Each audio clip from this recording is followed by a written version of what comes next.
నమస్తే ఫ్రెండ్స్, నేను మీ Soni. Welcome back to అమ్మతో వంట. ఈరోజు రెసిపీ వచ్చేసి కమ్మగా ఉండే మామిడికాయ పులిహోరని ఎలా చేయాలో చూపించబోతున్నాను.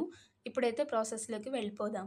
నేను ఇక్కడ ఈ మీడియం సైజ్ ఉండే పచ్చి మామిడికాయని తీసుకున్నాను. అలాగే ఒక 2 ఇంచుల దాకా అల్లంని కూడా తీసుకున్నాను.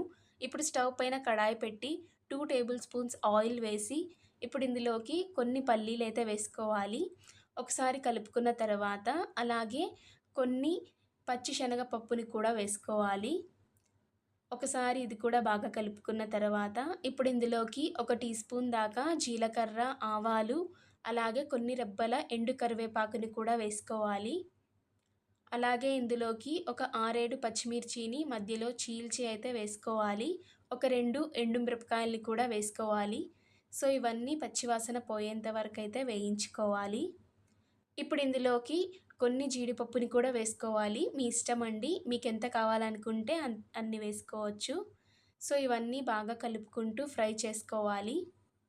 ఇప్పుడు ఇందులోకి నేను మామిడికాయని ఇలాగా తురుముకొని వేసుకున్నాను. ఇలా తురుముకొని వేసుకోవటం వల్ల ఫ్లేవర్ అయితే చాలా బావుంటుంది. ఈ తురుము కూడా ఆయిల్‌లోకి బాగా కలిసేలాగా పచ్చివాసన పోయేంత వరకైతే వేయించుకోవాలి. ఇప్పుడు ఇందులోకి ఒక టీ స్పూన్ దాకా పసుపు, అలాగే టేస్ట్‌కి సరిపడా సాల్ట్ కూడా వేసి బాగా కలుపుకోవాలి.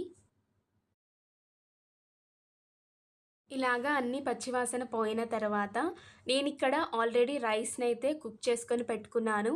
పులిహోరకి రైస్ ఇలాగ పొడి పొడిగా ఉంటే బావుంటుంది. ఇప్పుడు ఈ రైస్‌ని ఇందులోకి వేసుకొని రైస్‌కి బాగా పట్టేలాగా అయితే కలుపుకోవాలి. ఇలాగా బాగా కలిపేసుకున్న తర్వాత ఇంకా స్టవ్ ఆఫ్ చేసి దించేసుకుంటే కమ్మగా, టేస్టీగా ఉండే మామిడికాయ పులిహోర అయితే రెడీ అయిపోతుంది. ఇప్పుడు ఎలాగో సీజన్ కదా! మామిడికాయలు చాలా చక్కగా దొరుకుతాయి. ఒకసారి మామిడికాయతో ఇలాగ పులిహోర చేసి చూడండి. చాలా బావుంటుంది టేస్ట్ అయితే. మరి వీడియో నచ్చితే వీడియోని లైక్ చేయండి, షేర్ చేయండి, ఛానల్‌ని సబ్స్క్రైబ్ చేయండి.